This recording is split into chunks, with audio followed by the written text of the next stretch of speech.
నేను చెరువును, సమాజానికి కల్పతరువును. ఇప్పుడు నా గురించి కొన్ని విషయాలను మీకు చెప్పాలనుకుంటున్నాను. పొద్దున్నే ఈ పేరేమిటి అనుకోకండి. ఇప్పుడైతే మనసు ప్రశాంతంగా ఉంటుంది. మనసు బాగున్నప్పుడే 4 మాటలు చెవికెక్కుతాయి. ఊరికి ఊపిరి పోయాలంటే ముందు నాకు ముగ్గు వేయాలే. నా కట్ట గట్టి వడ్డంకనే ఇండ్ల గోడలు పైకి లేస్తాయి. నీరే ప్రాణాధారం అన్నాడు ఓ కవి.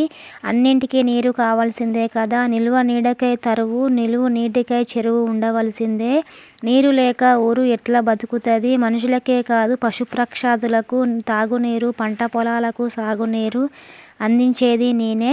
వ్యవసాయ బావులే కాదు ఊరిలోని మంచినీళ్ళ బావులు కూడా కళకళలాడేది నా వల్లే. భూగర్భ జలానికి నేను శ్రీరామ రక్ష. నేనుంటే వండిన కుండ అన్నట్లే, నేను అంటే చెరువు అన్నట్టు.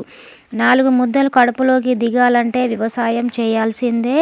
ఆ వ్యవసాయానికి ఆధార కేంద్రాన్ని నేను నిండితే అందరికీ చేతినిండా పనే.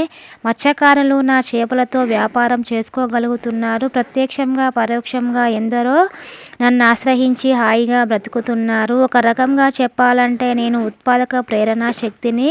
పరోపకారార్థ మిదం శరీరం అన్న సూక్తికి ప్రత్యక్ష ఉదాహరణను. నేను లేని పల్లెను ఊహించుకోవడమే కష్టం. నా నీరే కాదు నా మట్టి కూడా మీకెంతో ఉపయోగపడుతోంది. నా ఒండ్రు మట్టి ఎంతో సారవంతమైనది. అది సహజమైన ఎరువు. అందుకే దీనిని బండ్ల మీద ఎక్కించి రైతులు సగర్వంగా పొలాలకు తోసుకుపోతూ ఉంటారు.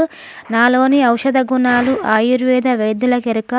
నా ఒండ్రు మట్టి చికిత్సతో తీవ్ర జ్వరాలు కూడా మటుమాయమైపోతాయి. సంస్కృతితో ముడిపడ్డ జీవితం నాది. బతుకమ్మ పండగకు నా వైభోగం ఇంతింత కానిది.